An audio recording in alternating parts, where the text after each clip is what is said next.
Les invito a buscar Primera de Samuel, capítulo 17. Primera de Samuel, capítulo 17. Vamos a estudiar el capítulo completo, pero vamos a leer solamente desde el versículo 41. El gigante invencible se llama esta predicación.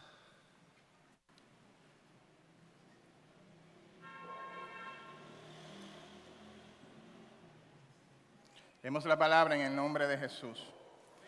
Y el filisteo venía andando y acercándose a David y su escudero delante de él. Y cuando el filisteo miró y vio a David, le tuvo en poco, porque era muchacho y rubio y de hermoso parecer. Y dijo el filisteo a David: ¿soy yo perro para que vengas a mí con palos? Y maldijo a David por sus dioses. Dijo luego el filisteo a David: ven a mí y daré tu cuerpo a las aves del cielo y a las bestias del campo. Entonces dijo David al filisteo: tú vienes a mí con espada y lanza y jabalina, mas yo vengo a ti en el nombre de Jehová de los ejércitos, el Dios de los escuadrones de Israel, a quien tú has provocado. Jehová te entregará hoy en mi mano, y yo te venceré, y te cortaré la cabeza, y daré hoy los cuerpos de los filisteos a las aves del cielo, y a las bestias de la tierra, y toda la tierra sabrá que hay Dios en Israel. Y sabrá toda esta congregación que Jehová nos salva con espada y con lanza, porque de Jehová es la batalla, y Él os entregará en nuestras manos. Amén. Sin lugar a dudas, esa es una de las historias más conocidas de toda la Biblia. Es quizá la más favorita para los maestros de escuela dominical y para los niños. Pero yo creo que también es una de las historias, es uno de los pasajes que han sido más malinterpretados. Por un lado están aquellos que buscan espiritualizar y alegorizar ese pasaje. Y te pueden decir: bueno, tú tienes que matar al gigante. Tienes que matar al gigante de la enfermedad. Tienes que matar al gigante de la escasez. Tienes que matar al gigante de la deuda, a tu jefe, a tu suegra, en caso de que sea un gigante. Y por otro lado están aquellos que buscan moralizar el pasaje y presentar a David como el héroe de esta historia. Así que he orado para que el Señor nos permita mantenernos en la línea y analizar este texto en su contexto gramático histórico, pero también ver este pasaje en la línea de la redención. Yo quiero que tú puedas entender que esto es más que una simple historia de un niño que mató a un gigante, y que tú puedas salir entendiendo de ese lugar que el protagonista de esa historia no es David, no es Goliat, que Dios es el protagonista en esa historia, y que David simplemente es un pequeño instrumento en las manos de un Dios grande. Vamos a dividir este capítulo en tres partes. La primera, vamos a ver el guerrero insolente. En segundo lugar, el contendiente inesperado. Y finalmente, el gigante invencible. Primero, el guerrero insolente. Vaya conmigo al versículo 1. Los filisteos se juntaron sus ejércitos para la guerra y se congregaron en Soco, que es de Judá, y acamparon entre Soco y Azeca en Edesdamín. También Saúl y los hombres de Israel se juntaron y acamparon en el valle de Ela y se pusieron en orden de batalla contra los filisteos. No es la primera vez que estos ejércitos se enfrentan. De hecho, los filisteos y los israelitas son archienemigos históricos. De hecho, en el tiempo de los jueces ya los filisteos habían hecho de Israel, de los israelitas, sus propios esclavos. El Señor levantó jueces como Sansón, como Jefté, como Sangar, para luchar en contra de estos filisteos. Los filisteos eran especialistas en el arte de la guerra. Ellos podían construir las armaduras más sofisticadas, casco de guerra, espadas, lanzas y jabalinas. Y es interesante porque estas batallas entre los filisteos e Israel se continuaron durante el primer libro de Samuel. Y en Primera de Samuel, capítulo 4, vemos cómo los filisteos derrotaron a Israel. Así que a los israelitas se les ocurrió una gran idea. Ellos dijeron, vamos a ir a una batalla nuevamente con los filisteos, pero vamos a traer el arca del pacto con nosotros para que Dios nos dé la victoria. El arca del pacto simbolizaba la presencia misma de Dios. El arca del pacto simbolizaba el trono de Dios en medio de su pueblo. Pero producto de su pecado, Dios se había apartado de este lugar. Así que en 1 de Samuel, capítulo 4, versículo 5, dice que aconteció que cuando el arca del pacto de Jehová llegó al campamento, todo Israel gritó con tan gran júbilo que la tierra tembló. Cuando los filisteos oyeron la voz de júbilo, dijeron, ¿qué voz de gran júbilo es esta en el campamento de los hebreos? Y supieron que el arca de Dios había sido traída al campamento. Y los filisteos tuvieron miedo porque decían, ha venido Dios al campamento, y dijeron, ay de nosotros, pues antes de ahora no fue así. Ay de nosotros, ¿quién nos librará de la mano de estos dioses poderosos? Estos son los dioses que hirieron a Egipto con toda plaga en el desierto.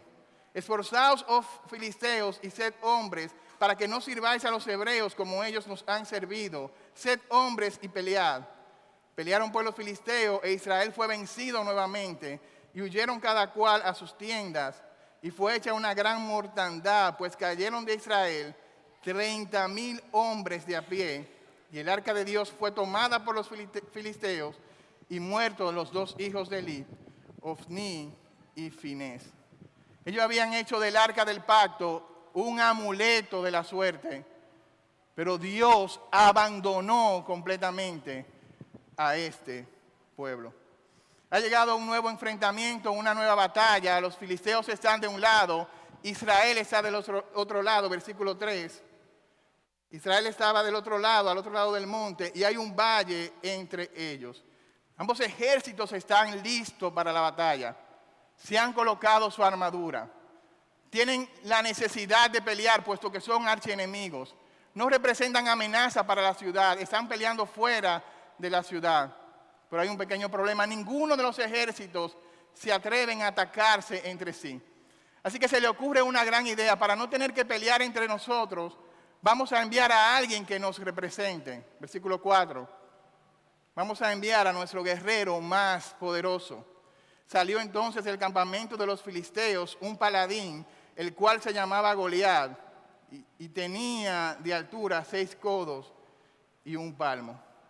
Se nos habla del origen de este guerrero, se nos dice que es filisteos, se nos dice que es de la tribu de Gad, se dice que es un paladín, y esa palabra paladín significa que es un intermediario, que es un mediador de los filisteos. Se dice que mide 6 codos y un palmo, aproximadamente 9 pies de altura, es decir, 3 metros de altura tiene Goliat. Pero lo más impresionante no es el tamaño de Goliat. Lo más impresionante del pasaje es la armadura de Goliat. Versículo 5. Traía un casco de bronce en su cabeza, llevaba una cota de malla, y era el peso de la cota 5,000 ciclos de bronce.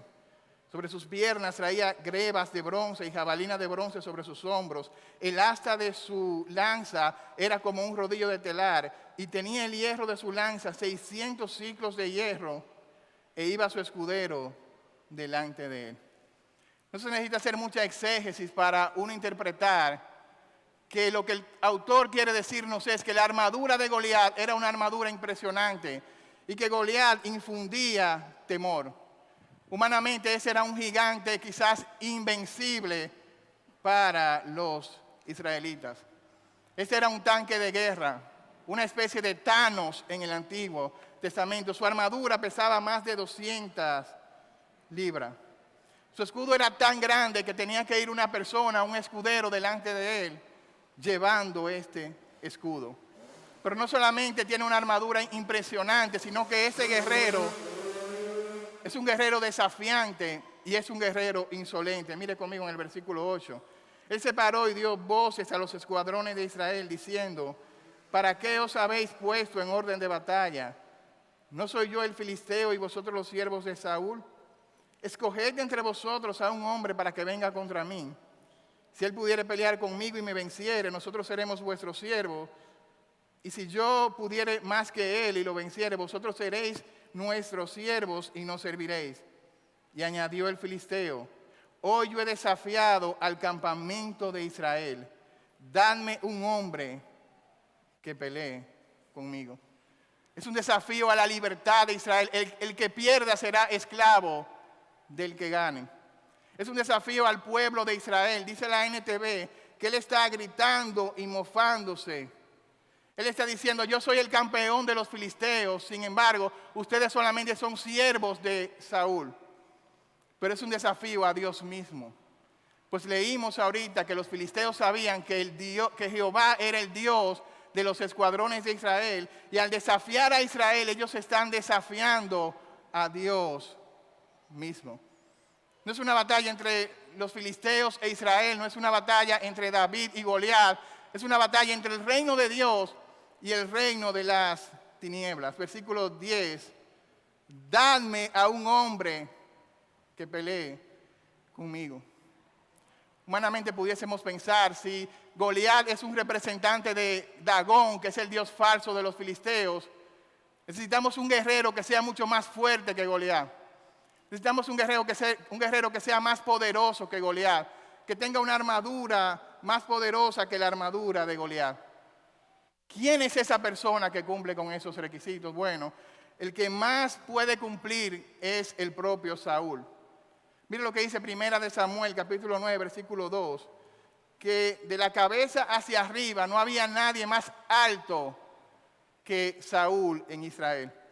Él es el más alto, él es el más poderoso, él es el que tiene la mejor armadura, él es el rey, él es el que está llamado a representar al pueblo de Israel. Pero hay un solo problema con Saúl. Capítulo anterior, Primera de Samuel 16, 14. El Espíritu de Dios abandonó a Saúl.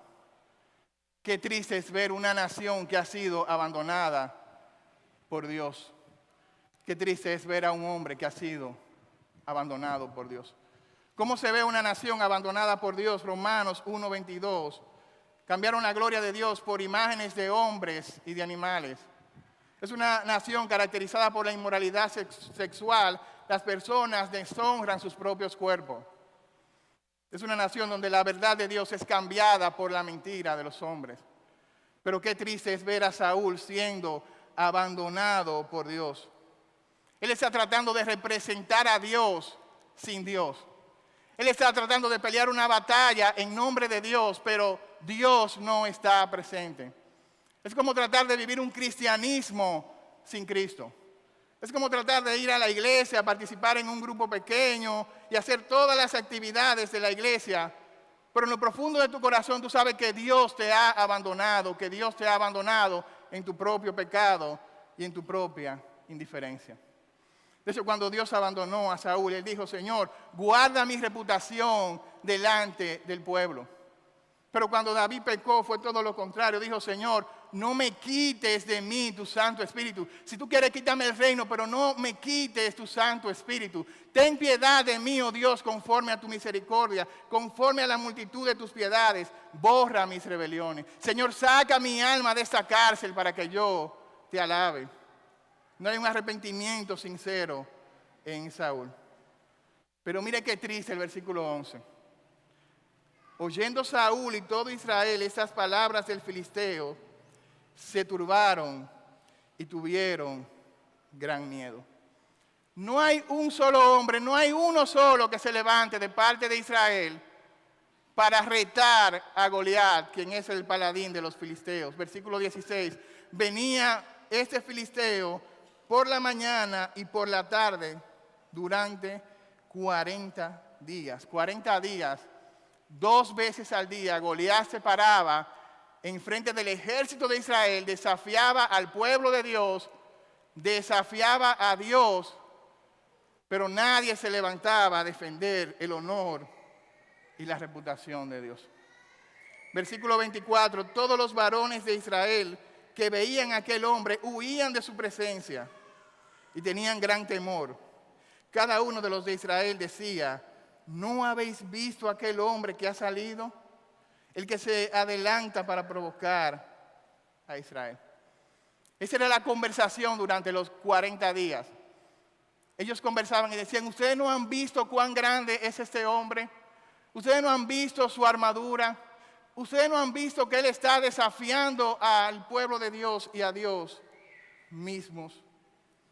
Hermanos, somos tan parecidos a este ejército. Nos enfocamos más en el gigante que en ver a Dios. El pueblo está viendo a Goliat grande y está viendo a su Dios pequeño. Eso provoca el temor al hombre. Nos hace ver a Goliat, al gigante grande, y a Dios pequeño. Es una generación que no conoce a Dios. 40 días fueron suficientes para ellos olvidar lo que Dios había hecho con ellos durante 40 años. ¿Acaso ese no es el Dios de Israel? ¿Acaso ese no es el Dios que destruyó a Faraón y a todo su ejército? ¿Acaso ese no es el Dios que dividió el Mar Rojo? ¿Ese no es el Dios que hizo caer las murallas de Jericó? ¿Ese no es el Dios que hizo llover maná, no durante 40 días, sino durante 40 años, y que hizo brotar agua en medio del desierto? Es una generación que no conoce a Dios. Es una generación, es un ejército de cobardes. Cada día se ponen una armadura que lo identifican como parte del pueblo de Dios. Cada día salen a luchar una batalla, pero nunca pelean esa batalla. No hacen aquello que Dios le mandó hacer. No están identificados con el pueblo de Dios. No están representando a su propio Dios. Van a la guerra, dice el texto, dan un grito de combate, dan un grito de júbilo, pero nunca pelean ninguna batalla.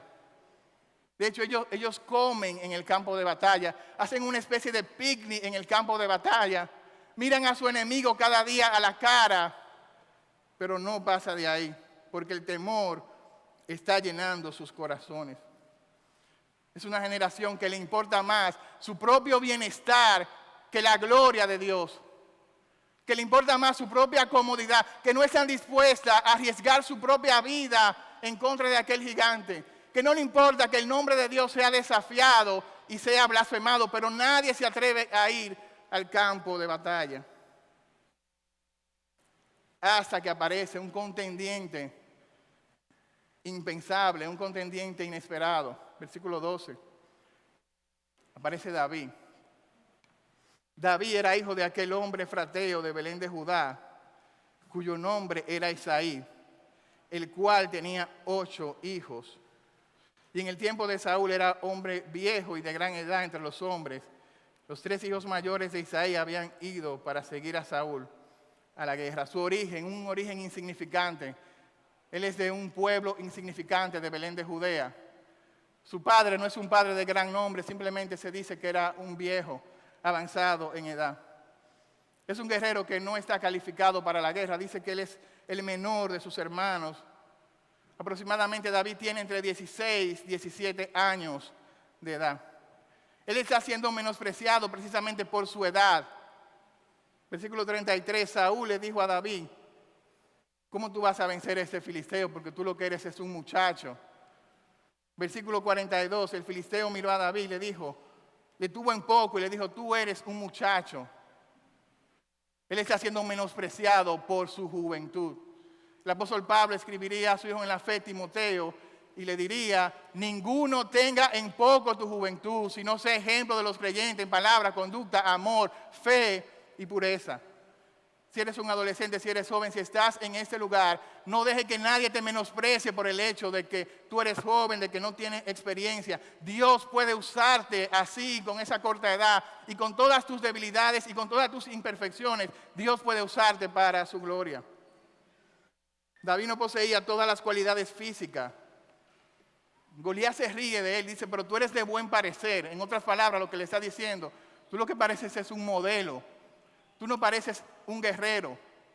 En una guerra no se necesitan caras bonitas, en una guerra se necesitan músculos, se necesita fuerza. David no cumple con esas características. David es menospreciado por su padre, versículo 17.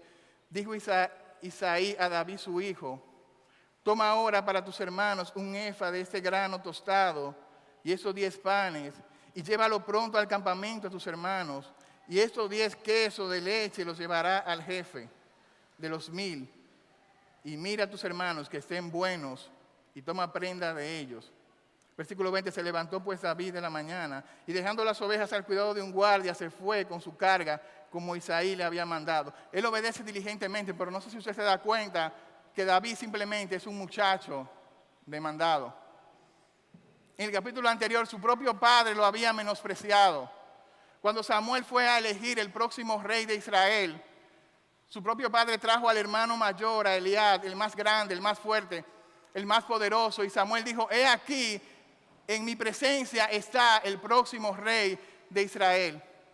Pero Dios le dijo a Samuel: no mires a su parecer ni a lo grande de su estatura, porque Jehová lo desecha. Porque Dios no mira lo que mira el hombre mira lo que está delante de sus ojos, pero Dios mira el corazón. Y Samuel fue pasando cada uno de sus hijos, sus 7 hijos, se olvidó de David. Entonces dijo Samuel a Isaí: ¿son esos todos tus hijos?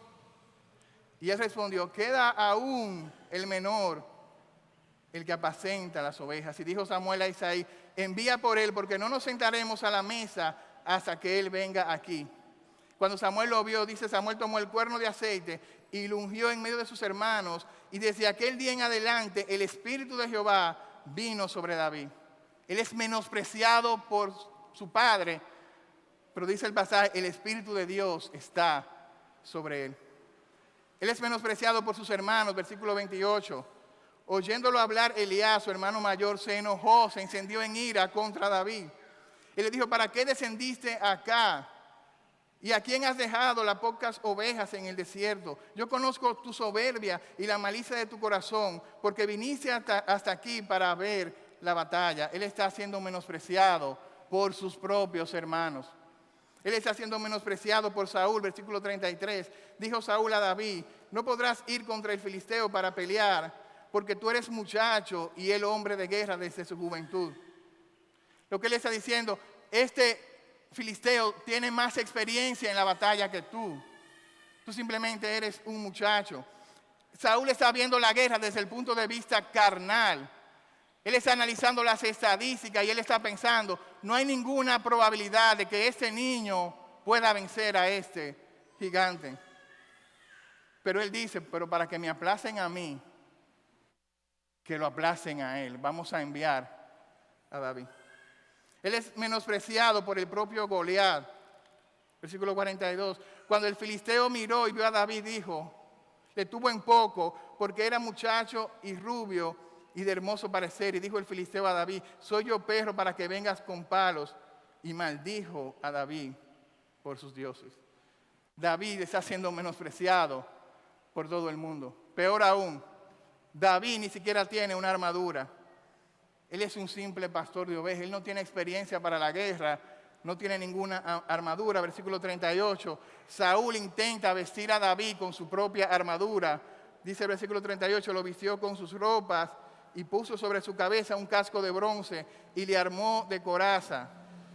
Dijo David a Saúl: yo no puedo andar con esto porque nunca lo practiqué. Y David se echó de sí todas aquellas cosas.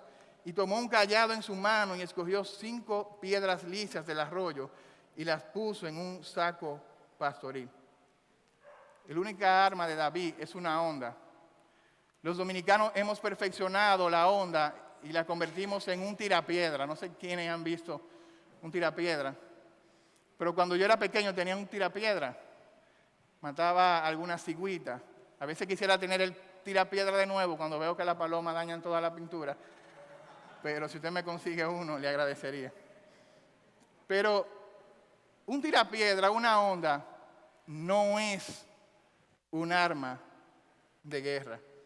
Goliat tiene una armadura sofisticada. Saúl tiene una armadura poderosa. David lo único que tiene es una honda y 5 piedras. Lo que David está diciendo: yo no voy a pelear con las armas humanas. Yo voy a pelear con la armadura de Dios. La batalla no se gana con armas carnales, la batalla se gana con armas espirituales, porque la batalla es del Señor. No es con espada, no es con ejércitos, es con su Santo Espíritu. Versículo 25, Saúl está pensando simplemente desde el punto de vista de la carne. Mire lo que hace Saúl en el versículo 25. Él ofrece una recompensa y dice, el que mate a este gigante, le voy a dar a mi hija, le voy a dar dinero y lo voy a exonerar de impuestos. Una especie de recompensa o de soborno para que alguien se anime a pelear contra este gigante. Y yo le pregunto a Saúl, ¿y dónde está Dios hasta este momento? ¿Y dónde está la oración? ¿Y dónde está la fe? ¿Y dónde están las armas espirituales? Durante 40 días este gigante está desafiando a Dios, pero en la mente de Saúl y su ejército no aparece Dios por ninguna manera. Cuando estaban en Egipto, el más grande imperio, ¿acaso Dios le envió un ejército poderoso? No, Dios le envió a un hombre que era tartamudo, que no sabía hablar con una vara, con un cayado. Cuando estaban frente al Mar Rojo, ¿acaso Dios envió al Titanic para que les rescatara? ¿O Dios simplemente abrió el Mar Rojo con su palabra cuando ellos clamaron a Dios? Cuando estaban frente a Jericó, Dios envió una grúa poderosa para que destruyera las murallas de Jericó. O simplemente ellos adoraron a Dios y las murallas de Jericó cayeron. Cuando estaban en el desierto, Dios construyó un canal, instaló una bomba de agua para proveerle agua. O simplemente tocaron la roca y fluyó agua de la roca. Hermano, las armas de nuestras milicias no son carnales, son poderosas en Dios para la destrucción de fortaleza. Somos tan parecidos a Saúl. Queremos confiar en nuestras propias armas. Queremos confiar en nosotros mismos, en nuestros propios recursos. Queremos luchar una guerra espiritual con armas carnales. ¿Qué diferencia entre Saúl y David? Saúl es un monumento a la carne, es un monumento a la autosuficiencia, pero David en cada momento de su vida está dependiendo del poder de Dios. ¿Qué contraste entre Goliat y David? Goliat es un guerrero capacitado, David es un combatiente inexperto, inesperado, impensable. David es un combatiente olvidado por los hombres, pero escogido por Dios. Menospreciado por su padre, por sus hermanos, por Saúl, por el gigante, pero ha sido escogido por Dios con un propósito que trasciende su propia existencia. Dios le ha ungido, Dios le ha llenado del Espíritu. Hermanos, si fuera por los hombres, ninguno de nosotros estuviésemos calificados para servir al Señor. Pero gracias a Dios que no depende de los hombres, que es Dios quien llama, es Dios quien prepara. Hermano, es Dios que usa a los débiles como David. Es Dios que usa a los temerosos como Gedeón. Es Dios que usa a los que siempre meten la pata como Pedro. Es Dios que usa a los que son raros como Juan el Bautista. Es Dios que usa a los que han fallado como Marcos. Es Dios que usa a los inútiles como Onésimo para que al final no sea tuya la gloria, sino que la gloria completa sea de nuestro Dios. David, un guerrero menospreciado por los hombres, pero es un guerrero que está siendo preparado por Dios. En cada oportunidad de su vida Dios lo está preparando con el león, con el oso, ahora con el gigante. Pero ¿cuál es el arma secreta de David? Mientras tenía el devocional con mis hijas, en este pasaje, yo le pregunté, ¿cuál es el arma secreta? ¿Acaso su arma secreta era la onda?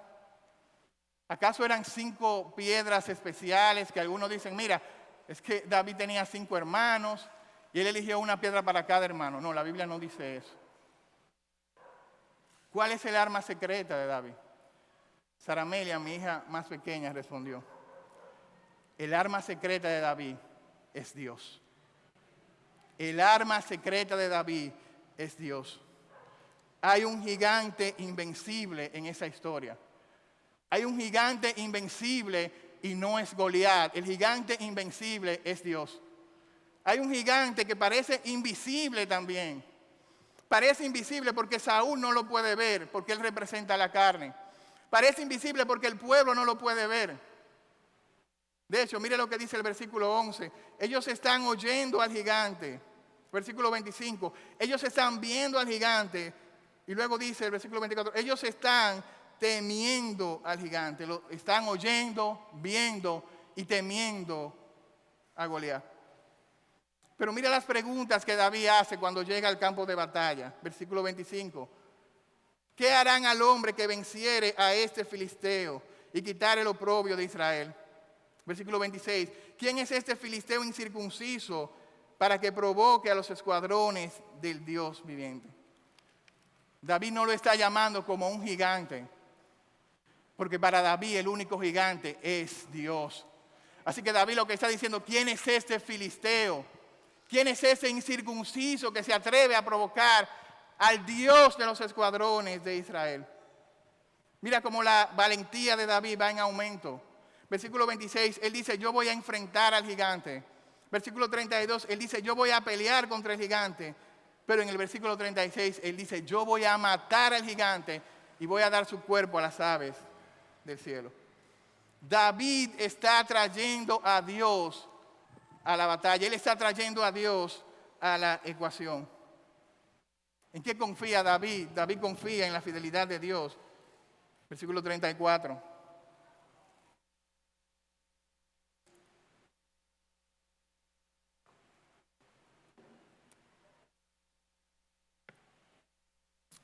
David le dijo a Saúl, tu siervo era pastor de las ovejas de su padre. Y cuando venía un león y un oso y tomaba algún cordero de la manada, salía yo tras él y lo hería y lo libraba de su boca. Y se levantaba contra mí y le echaba mano de la quijada y lo hería y lo mataba. Fuese león, fuese oso, tu siervo lo mataba. Y este filisteo, hace la conexión, será como uno de ellos, porque ha provocado al ejército del Dios viviente, añadió David. Jehová, que me ha librado de las garras del león y de las garras del oso, él también me librará de la mano de este filisteo. El Dios que ha estado conmigo en el pasado, también estará conmigo en el presente. El Dios que ha sido fiel en el pasado, será fiel también conmigo en el presente. El Dios que me ha librado de circunstancias más pequeñas, como un león, como un oso, también es el mismo Dios que tiene el poder de librarme de este gigante incircunciso. El Dios que ha estado conmigo cuando he intentado pescar toda la noche como Pedro, cuando he fracasado toda la noche, es el Dios que está conmigo cuando estoy hundiéndome en medio del mar. Es el Dios que me sostiene en la tormenta. Es un Dios aparentemente invisible, pero es un Dios que siempre está presente. Jehová, que me ha librado de las garras del león. No fue David. Jehová me ha librado de las garras del león, de las garras del oso. Jehová también me librará de este incircunciso.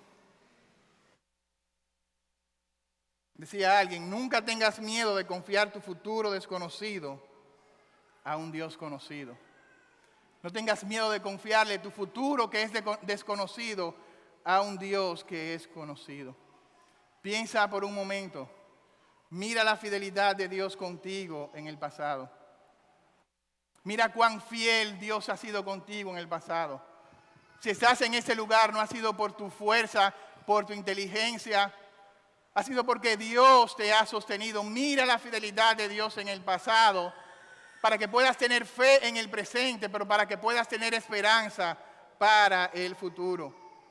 Es el gigante invisible que a veces no lo podemos ver, pero que siempre está presente. Él estuvo presente con Daniel en el foso de los leones. Él estuvo presente con los jóvenes en el horno de fuego. Él estuvo presente con José cuando fue lanzado en el pozo. Él estuvo presente con los discípulos en la tormenta, con Esteban cuando fue apedreado, con Pablo y con Silas en la cárcel. Él estuvo presente. Te digo algo, Él también está presente contigo porque Él ha prometido estar contigo todos los días de tu vida hasta el fin del mundo. Él es el gigante invencible, pero Él es el gigante que siempre está presente con su pueblo. Hermano, David no solamente está confiando en la fidelidad de Dios, David está confiando en el poder de Dios. Versículo 40. Tomó su cayado en su mano, escogió 5 piedras lisas del arroyo y la puso en el saco pastoril. Y el filisteo venía andando y acercándose a David y su escudero delante de él. Versículo 44, dijo luego el filisteo a David, ven a mí y daré la carne, tu carne, a las aves del cielo y a las bestias del campo. Versículo 45, gloria a Dios por el versículo 45. Aquí se terminó completamente la vida del gigante. En el versículo 45 acaba de caer una bomba atómica en el campo de guerra. Entonces dijo David al filisteo, tú vienes a mí con espada, lanza y jabalina, mas yo vengo a ti en el nombre de Jehová de los ejércitos, el Dios de los escuadrones de Israel, a quien tú has provocado. En ese momento terminó Goliat por completo. Dice David, Jehová te entregará hoy en mi mano, yo te venceré, te cortaré la cabeza y daré hoy los cuerpos de los filisteos a las aves del cielo, a las bestias de la tierra, y toda la tierra sabrá que hay un Dios en Israel. Y sabrá toda esta congregación que Jehová nos salva con espada y con lanza, porque de Jehová es la batalla. No es Goliat y su escudero para David solo. El jovencito de 16 años, tímido, que solo tiene una onda. Si usted vio la historia así, usted la está interpretando muy mal. Es Goliat y su escudero en contra de David y su Dios. Es Goliat y su escudero en contra de David y su Dios poderoso. Todos sabrán que hay un Dios en Israel. David le está diciendo, tú vienes en representación de Dagón. Tú vienes en representación de tu Dios falso. Pero yo vengo en representación de Jehová de los ejércitos, el Dios de los escuadrones de Israel. Ahora usted entiende la historia. Ahora usted entiende por qué David pudo matar a un gigante con una simple piedra. Es que David está viendo a Dios tan grande, tan poderoso, tan majestuoso, que este gigante le parece a David como una cigüita de la que yo mataba. Y le está diciendo, una piedra es suficiente para yo derrotar a este gigante. El pueblo está viendo a un Goliat grande. David está viendo que su Dios es grande y que este Goliat es pequeño, es insignificante. ¿Por qué? Porque no es en mi poder, es en el poder de Dios. Porque no es en mi fuerza, es en la fuerza de Dios. Porque no son con mis armas, son con las armas que Dios nos ha dado. Porque no es con la espada de madera, es con la espada del Espíritu, que es la palabra de Dios. Versículo 48, y aconteció que cuando el filisteo se levantó y echó a andar para ir al encuentro de David, David se dio prisa, corrió a la línea de batalla contra el filisteo, metiendo su mano en la bolsa, tomó de allí una piedra y tiró con la honda e hirió al filisteo en la frente, y la piedra quedó clavada en la frente y cayó sobre su rostro en tierra. Así venció David al filisteo con honda y con piedra, e hirió al filisteo y lo mató sin tener David espada en su mano. Entonces corrió David y se puso sobre el filisteo, y tomando la espada de él, sacándola de su vaina, le acabó de matar y le cortó con ella la cabeza. Mire lo que pasó. Cuando los filisteos vieron a su paladín muerto, huyeron. Levantándose luego los de Israel y los de Judá, gritaron y siguieron a los filisteos hasta llegar al valle y hasta las puertas de Cron. Y cayeron los heridos de los filisteos por el camino de Saraín hasta Gad y Ecrón. Y volvieron los hijos de Israel de seguir tras los filisteos y saquearon su campamento. Y David tomó la cabeza del filisteo y la trajo a Jerusalén, pero las armas de él las puso sobre su tienda. Wow, de una sola pedrada. Pero no era la piedra, era la mano de Dios que estaba dirigiendo esta piedra al único lugar que el gigante tenía descubierto, que era el espacio de sus ojos. Allí aquella piedrecita, siendo dirigida por la mano de Dios, por el poder de Dios, quedó clavada en aquel gigante, y aquel gigante cayó. ¿Qué implicaciones tiene esa historia para nosotros? Primero, Esa historia nos enseña que nosotros también estamos en una guerra. No es Goliat contra David, estamos en una guerra. Es el reino de Dios contra las tinieblas. Hay dos reinos que están batallando, que están colisionando. Tenemos un enemigo que no está jugando, tenemos un enemigo que está fuertemente armado, tenemos un enemigo que está contraatacando en contra de la iglesia, un enemigo que no duerme, que es desafiante, que es insolente. Pero con nosotros está el Rey de Reyes y Señor de Señores. Está el campeón de nuestras almas. Por eso las puertas del infierno no prevalecerán en contra de la iglesia. Estamos llamados, como dice 1 de Pedro 3:15, estamos que tener que estar preparados para presentar defensa de la fe. Esta historia nos enseña que esta guerra no se gana con armas carnales. Esa no es una guerra que se gana con la armadura de Saúl. Esa es una guerra que se gana con la armadura de Dios. Dios como creyente, Efesios capítulo 6, te ha dado su armadura. Úsala. Es una armadura espiritual. ¿Cuánta excusa ponemos nosotros para servir al Señor?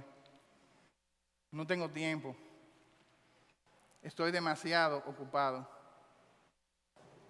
Decía Modi, las excusas son la cuna en la que Satanás mece a los hombres para que se duerman. Las excusas son la cuna en la que Satanás mece a los hombres para que se duerman. ¿Quién eres tú en esa historia? Quizás tú sales de aquí creyendo, wow, yo soy David. Hermano, tú y yo no somos David en esa historia. Tú y yo en esa historia estamos representados en el ejército de Saúl. Estamos representados en el ejército de cobardes, cuyo corazón está lleno de temor al gigante. Un ejército de cobardes que se levanta cada día para pelear una batalla que nunca pelea. Un ejército de cobardes que busca pelear esta batalla espiritual con sus propias herramientas, con sus propias armas carnales. Un ejército de cobardes que le tememos más al hombre que lo que le tememos a Dios. Un ejército de cobardes que está muy informado de la palabra de Dios, pero que no está siendo transformado, traspasado por esa palabra. Un ejército de cobardes que vive con el enemigo, pero que no enfrenta a ese enemigo, que busca parecerse a su enemigo. Un ejército de cobardes que puede comerse un picnic mientras el mundo se pierde sin Dios. Un ejército de cobardes que están preparando a sus hijos para que sean grandes para la batalla, grandes para la guerra, para que sean como Saúl, pero que no le enseñan la palabra de Dios, que están levantando una generación que no conoce al Dios de su pueblo. Un ejército de cobardes que se conforma con ir a la iglesia, dar un grito de júbilo, pero siguen viviendo el resto de la semana como si Dios no existiera. Un ejército de cobardes que no le importa que otros desafíen el nombre y la reputación de Dios, que lo único que le importa es su propio bienestar, es su propia comodidad. Un ejército de cobardes que vienen al culto, pero que viven vidas vacías, sin propósito. No conocen el plan de Dios para sus vidas, pero tampoco le importa conocer ese propósito. Hermano, no tiene que ser así. Tú puedes levantarte. Tú puedes ponerte en el frente de batalla. Como predicamos el domingo pasado, tú puedes decirle, Señor, heme aquí, envíame a mí. Señor, despiértame, Señor, avívame de este sueño. Esta historia nos enseña que necesitamos que Dios sea un Dios gigante en nuestra vida. Saúl no pudo ver a Dios. El pueblo no pudo ver a Dios. Muchas veces nosotros tampoco podemos ver a Dios en las circunstancias de nuestras vidas porque perdemos demasiado tiempo enfocado en el gigante. Es una batalla que cada día arrecia. Es un gigante que cada día parece más invencible. A un niño le preguntaron, ¿cuál es el tema del Apocalipsis? Y el niño dijo, el tema del Apocalipsis es que nosotros ganamos. Es que la iglesia va a ganar.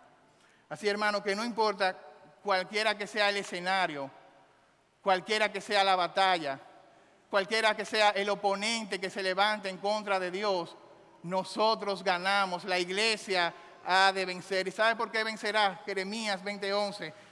Jehová está conmigo como poderoso gigante. Por tanto, los que me persiguen tropezarán y no prevalecerán. Serán avergonzados en gran manera porque no prosperarán. Tendrán perpetua confusión que jamás será olvidado. Hebreos capítulo 13, 5 y 6. Él ha dicho, no te dejaré, no te desampararé. Por eso dice el escritor de Hebreos, confiadamente puedo decir, el Señor es mi ayudador, no temeré lo que me pueda hacer el hombre. Y finalmente esa historia nos enseña que nosotros necesitamos desesperadamente a un David. Wow, no podemos ganar la batalla en contra de Goliat por nuestra propia fuerza. Necesitamos un David. Necesitamos un mediador. Si tú estás en ese lugar y tú no eres creyente, tú necesitas a uno que es a quien David representa. David representa a Cristo. David es tipo de Cristo. Tú necesitas un mediador. Y dice la palabra de Dios que hay un solo Dios, un solo mediador entre Dios y los hombres, Jesucristo hombre. Para poder vencer al Goliat necesitamos a uno que sea más excelente, más perfecto que David. Ese es nuestro buen Dios y Salvador Jesucristo. Al igual que David, él viene de un origen humilde, del mismo sitio que venía David. Él viene de Belén. Al igual que David, él fue enviado a la batalla por su propio padre. Al igual que David, él fue menospreciado por sus hermanos, por los religiosos, por su propio pueblo. Al igual que David, aunque él era menospreciado, él fue lleno del Espíritu Santo. Al igual que David, él fue guiado a una batalla durante 40 días. Él enfrentó al más grande de los Goliat, a Satanás, y venció a Satanás en el desierto. Al igual que David, él no usó armas carnales para vencer a Satanás. Él utilizó armas espirituales. Escrito está. Jesucristo es el David que tú y yo necesitamos en esta hora. Por eso cuando Juan estaba llorando, ante la persecución del emperador, estaba llorando porque él pensaba que la iglesia iba a terminar en ese momento. El ángel le dijo, no llores, no llores más. Hay un campeón ignorado, menospreciado por los hombres, pero que ha sido escogido por Dios. La piedra que desecharon los edificadores ha venido a ser cabeza de ángulo. Juan, no llores más porque hay un campeón. El león de la tribu de Judá ha vencido. Él es el alfa y la omega, el principio y el fin, el primero y el último, el que vive y estuvo muerto, mas hoy vive por los siglos de los siglos. Ese es el David que tú y yo necesitamos. Ese es el David que aplastó la cabeza de Satanás en la cruz del Calvario y que destruyó al diablo y al pecado de un solo golpe mortal. De hecho, el más grande Goliat que tenía Satanás se llamaba la muerte. La muerte parecía invencible. La muerte había derrotado a todos los que se habían enfrentado a ella. Sean ricos, sean pobres, sean grandes, poderosos, todos fueron derrotados por la muerte. Pero Jesucristo, con su propia muerte, venció a la muerte y tenemos nosotros esperanza en Él. Por eso, como leí el hermano ahorita, en Él nosotros somos más que vencedores.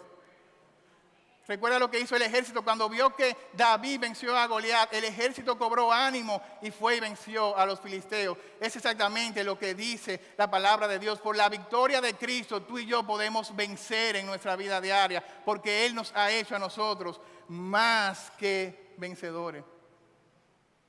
Hay un guerrero insolente que nos está desafiando,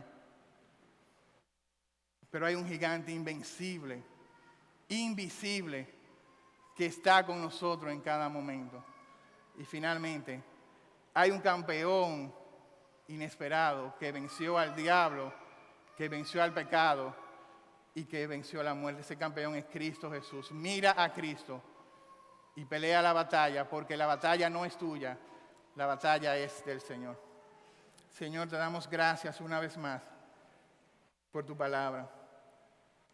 Gracias, Señor, porque no estamos solos en medio de la batalla que nos ha tocado pelear, en medio de esta generación perversa, Señor. Tú estás con nosotros como poderoso gigante. Ayúdanos, Señor, cada día a poder mirarte a ti, poder contemplar tu fidelidad para con cada uno de nosotros, poder contemplar tu poder. Señor, que así como tú has sido fiel con nosotros en el pasado, tú seguirás siendo fiel en el presente, tú seguirás siendo fiel en el futuro. Señor, ayúdanos a contemplar a Cristo, ese David perfecto que entregó su vida por nosotros, que entregó su vida por nuestra salvación. Te pedimos estos favores por Cristo. Amén. Señor le bendiga.